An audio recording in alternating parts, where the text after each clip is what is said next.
Reggae Chat. You get that? So here we are in North London. Reggae Chat is back for the summer session, and my first guest is going to be Agent Sasco, or Sasco. We're going to go inside, we're going to be talking to him, and we're going to see what he's got to say about his brand new album, Hope River, which is doing the business right now. Reggae Chat, here in North London. Reggae Chat. You get that? I want to know, I'm on the sun. Oh, we're winning right now, you mean? Say we're winning right now. Me forget that trophy to what me living right now. Cause I'm winning right now, yeah. And I'm chilling right now. Oh, we're winning right now. Our Thanksgiving right now. Cause we're winning right now, yeah. I'm winning. I'm winning. Reggae Chat. You get that? Summer Session 2019. And it's with great pleasure that I bring to you my first guest of the series, the one and only Sasco, at long last. Yeah, man, respect.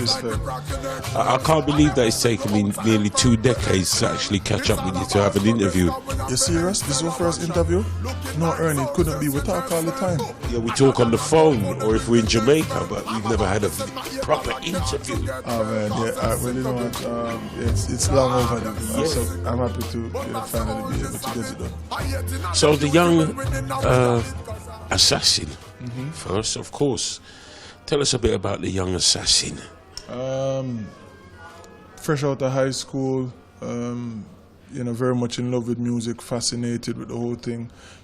Seeing a studio for the first time at about 16 years old. And after being a fan of the music from as far as I can remember, and having all kind of dreams and what have you. So the young assassin was very much about just exploring music and discovering all the next side of music. Because like I said, being a fan of music and seeing the industry and seeing a studio and seeing all these places where so much greatness take place, King Jammy's, Penthouse Studios, Gargamel Studios, meeting all these people that were and still are, my heroes pretty much. That's a young assassin, yeah. Your first break was it with Spragga Benz? Well, so Spragga was very instrumental in terms of my early journey and Red Square and matter of fact my first few shows in the UK was with Spragga and Red Square, so Spragga definitely was like I said very critical to that part of my development.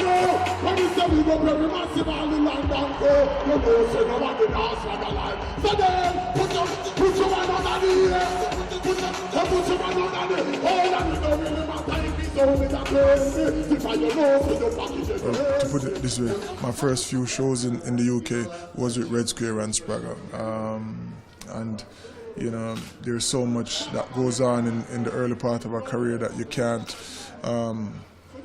you could never imagine or navigate yourself without some kind of guidance, or put it this way, it would definitely be more difficult. So, having that sort of support and mentorship, was critical. So yeah, enough respect to Spragga. We had a good time last year also on the Notting Hill Carnival stage. That was a good vibes. So yeah, man, the early times, and we're still, of course, very much, click same way, and Spragga is featured on this new album, and that again mean a lot to me. Yeah. I mean, you've got an affiliation with the UK. You mentioned the first shows that you've done in the UK with Spragga Benz, but this is a place that you come and go quite often, regular. Yeah, well, give thanks. I've been, fortunate enough to do a bit of movement with the music, and UK has been one of the places, and we're still, looking very much to, fine tune, our focus, and maximize the potential in all of these territories, and UK is a main one for sure. If I can touch on your family, because your mum is a Christian lady who's no longer with us. Like my mum, and your dad was in the military. I read. Yeah. How come you got into music from a Christian background and a military personnel? They weren't too pleased for you to get into music, were they? No, man, not necessarily. I mean, well, first of all, Christian background, Christianity and religion and church and everything go with music same way. You have to sing in a church every week, don't? Mm-hmm. And then, you know, my father was very much a lover of music himself. He had like, up to now, like a lot of LPs, you know, stored in you know, all over the place, and you know, turntables and, you know, music box and everything there.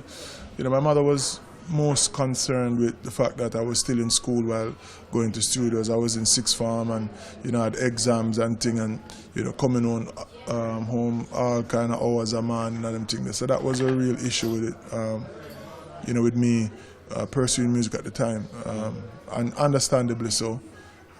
But, you know, otherwise, you know, I had their support. It was very much something that I've been doing from I was, you know, 4 and 5 years old. So it was known that, you know, I had this ability, and, you know, they encouraged me to explore it, and I thank them and I love them for that.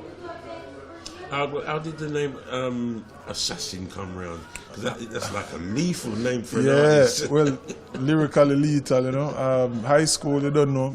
Beat the desk, clash after school kind of thing. So it was Lyrical Assassin, really. Mm-hmm. And then, yeah, it stick. And then 2001 came around, and 9/11, and then all of a sudden, you know, a name like Assassin just felt like it had a little bit more gravity to it, you know. Yeah. So, and then, you know, for that and other reasons, I saw it necessary to pursue, you know, some kind of alternative. And then the more I grew, the more I realized that, you know, my shifting or my evolving ideals and perspectives just never match with the name Assassin exactly anymore. So, you know, we made the transition.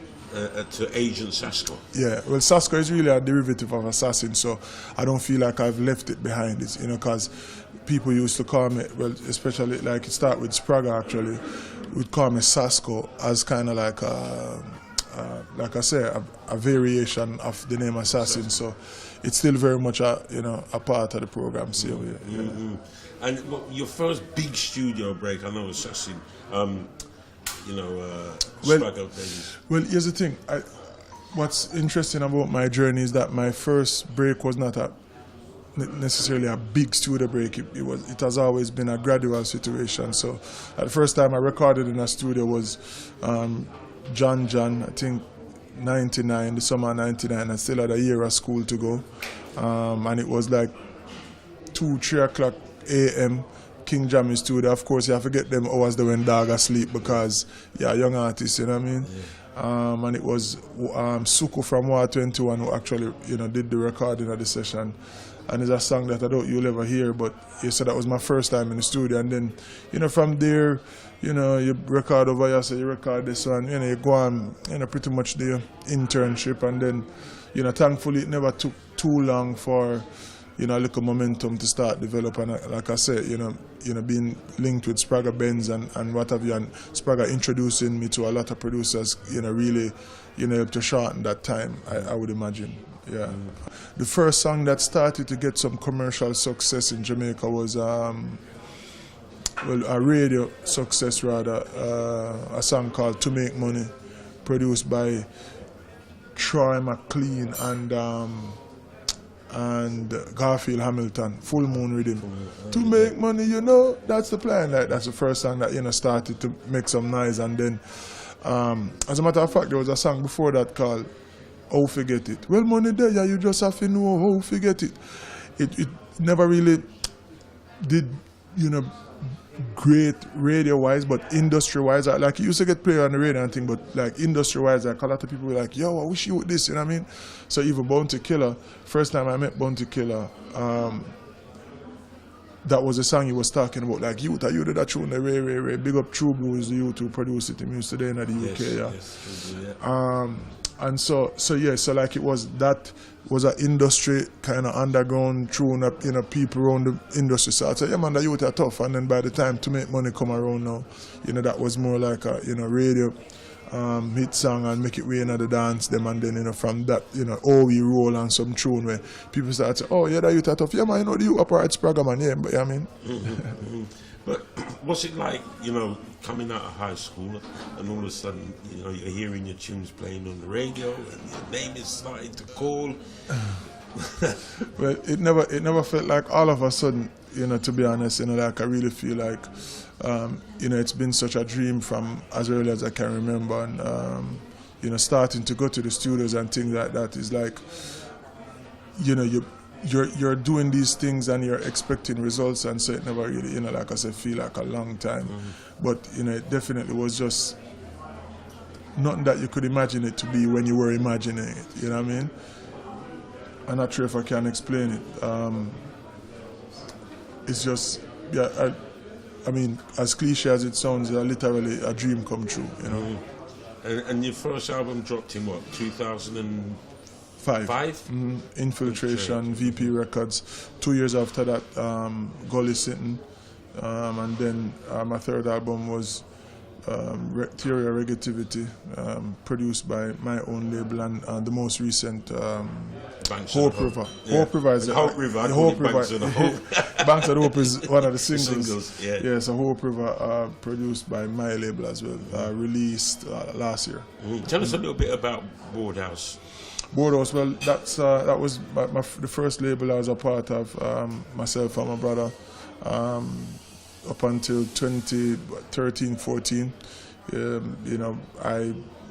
know, that situation unraveled, and you know, I've since started my own label, which is Diamond Studios. Not sure, you know, I just stepped away from the Boardhouse label itself. I'm not sure what's happening with it. No particular reason. It's just time to move on. Well, I mean, reasons that I don't care to get into, right. You know. But let's just say I started my own thing, and you know, we had some success with Boardhouse, definitely. Boardhouse, the name, because that's where we grew up, in a Boardhouse of a Kentire. We had the Nolinga rhythm, which actually was a look girl rhythm, but Nolinga, you know, was hugely successful, and you know, people, you know, kind of, yeah. You know, the name, when they made the rhythm, them think about the Nolinga, so yeah. You know, we had a fair amount of success with that, and that was our first juggling, as a matter of fact, and it did some damage, so good vibes. Yeah. So you mentioned growing up in Kentire. What part of Kingston area? So that is what them designated on the map as East Rural St. Andrew. So it's near Papine. So if you think about it, Hope Gardens, Hope River, Hope Gardens, so it's right in that vicinity. You have UWI and UTEC in the same little basin there. So I used to go to Hope Valley Primary, which is like right next to Augustown. So it's, you know, in that area. Because you was a bit of a student when you was at college. You studied business and...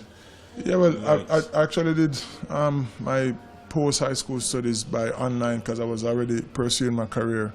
But I was the kind of student that, you know, I wanted to do well, and I was challenged to do well by my folks. You know, you never feel like you had any choice in the matter. And you know, and then personally, I also, you know, wanted to do well. But you know, of course, like any other kid, hyperactive and, you know, beat the desk and get trouble and get teacher talking. But I did okay. You did okay. Yeah. So, and you know, I've noticed as well, you know, that even Buju calls you out, you know, and says that you was one to watch. That was... Yeah, so yeah, Buju actually, so John is the first person to record a song with me. Buju is the first person to actually release a record, you know, with my name etched in on side A. Okay. You know, Gargamel Music, and you know, I forever love him and respect him for that. And also, you know, just, you know, outright mentorship and guidance. You know, I toured with him for quite a while. We were with the same management with Penthouse for a little bit, and you know, he definitely took the time out to, you know, teach me things and you know, show me things. And you know, once again, you know, that's invaluable when you're talking about the kind of icon that Buju is. You know, to be able to learn from that is just immeasurable. And you mentioned Penthouse there as well, Donovan Germain. Yeah, that's kind of a school in itself. Yeah, absolutely. You know, and Germain's approach to management was definitely active development. Like, it wasn't just, you're there for kind of pick up things by the wayside. He would consciously, try to show you and teach you things. Very much a lot of the principles that I operate by today in terms of music-wise and professionally, was forged, while at Penthouse. So, I'll always be thankful for that experience. Yeah. So here we are, 2019, Hope River, the latest album. Yeah. And I must say, I had the pleasure of actually listening to that before it came out. Remember, we spent some time up in Diamond Studio. Yeah, man. Making this album is like nothing I've ever done before. It was recorded at my home studio, and that situation is like, for me, being able to record when you want to record and when you're feeling creative was just a new experience. Otherwise, you'd have booked time, and who knows what vibe you'll be in when it's time to actually record. So, having that situation definitely helped the texture of this album, and I think it definitely comes across in the music. It's just more sincere, and people feel it in a deeper way, I guess, and relate to it on another level. So, yeah, it's powerful. Is it a situation? I know what it's like, when I go to my own personal studio. Is it a situation where you might get a vibe in your pajamas and just run down? Absolutely, yeah. I'm in there recording in my pajamas all the time. Dub plate in my boxers, all of that. Yeah, and it's a next level of comfort too. And then most importantly, I get to spend time with the kids. Yeah, they appear on the social media quite regularly. Yeah, I'm in there working, and I've come back from school and just, hey, Daddy, what's up? That kind of thing. Where I get to, spend more time with them. That's also invaluable. So, it's a win-win. You've got artists on there like Dre Island. On the album. Kabaka, Pyramid, Spraga, Ben, Stoneboy, and then we have a song with like half dozen people or more. Queen Africa, Tony Rebel, Chevron, Tasha Alexander, Ja Vinci, Romy and Virgo, Wayne Marshall, who else again? BSC, TOK, I don't want to leave out nobody, Major Hype. Who else again now? You've left out Glacier, what on Glacier Robinson? That's who I want. What on man? I'm not done yet. Glacier Robinson, Savannah, Tessan Chin. Ooh, yeah, we went in. It's a big collaborative effort. Yeah, absolutely. Music. I think music is best when shared. When you're sharing with other creative people who love the art form. It's where I like to be about. Glacier Anderson, am I pronouncing? Robinson, am I pronouncing that? Yeah, man, Glacier Robinson. Tell us about, because I've never heard of her before, apart from on this track, Mama. Oh, you're serious? Never. All right, so Glacier Robinson, backstory. My mother, as you said, was a Christian and used to listen to this radio station, Love 101 all the time. It's a Christian radio station. As a matter of fact, when I was in high school is when they just started it, so it was like a thing, a big thing. And there was a gospel talent competition, and Glacier Robinson won the competition with a song that just felt totally different from anything that was happening in gospel and reggae at the time. It felt almost like a country and western song. Hold my hands today, lest I fall. Guide my steps all the way. Never hear that song there? No. Jesus and peace. We're not spiritual here in the UK. That may I get to realize. Anyhow, my mother was definitely a fan of Glacier Robinson, and when I was putting together the Mama Parade tribute to my mother, it felt like Glacier Robinson needed to be a part of it, what I mean? And so Tara, my manager, reached out to her when she came to Jamaica for the Reggae Sumfest launch, actually. and we played like 2 seconds of the song, and she was like, okay, I'll see you tomorrow, you know. And she came by the house and did her bit, and it was it's special. So she's not a Jamaican? Is she a Jamaican? She's Jamaican, but she lives overseas now. Okay. Yeah, so man. Do you need to Google Glacier Robinson, man? Yes, I talk about Google her, man. I think up. Okay. Yeah. So you'll be working with her again? Well, absolutely. She as a matter of fact, before I came up, she was in Jamaica. We went to dinner, my wife and I, and she and her husband, and I'm a sister, you know, and you know, I have more work for do for sure. It was a great experience recording this album. I can't, you know, like single out anybody like that. You know what I mean? It was just a real pleasure working with the album. I must big up my brother Chevron though, that he's the one who was working with me in more than just a featured artist capacity, like helping me out with, you know, vocal stuff and melody arrangements and things like that. So big up Chevron. And you know, like I said, outside of that is just, you know, just sharing music, and you know, everybody, nobody was troublesome to get work done. Let's just say that it was a great experience working with everybody. So how long did the whole project? Oh God, I'm going to do that. I'm going to mention Raga Stephen Marley. Oh. Yeah. Raga. Yeah, so like I said, it was great working with everyone. Wow. Just emerging from an absolutely fantastic interview with Agent Sasco about his album Hope River and about his early career. Part 2 will be coming very soon, so make sure you keep it locked to Reggae Chat with the biggest stars and the biggest artists. I'm Daddy Ernic, see you soon. Beyond the privileged and the socially marginalized. Yes.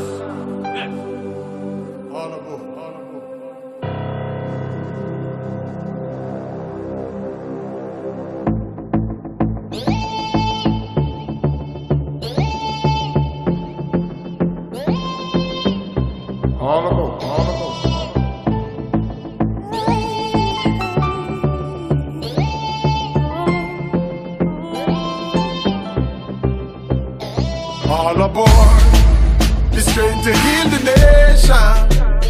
All aboard, we depart from our frustration. All aboard, mental migration. All aboard with a brand new meditation. All aboard, this train I leave the station. All aboard, and the journey's the destination. All aboard, all generations. All aboard. Reggae Chat. You get that?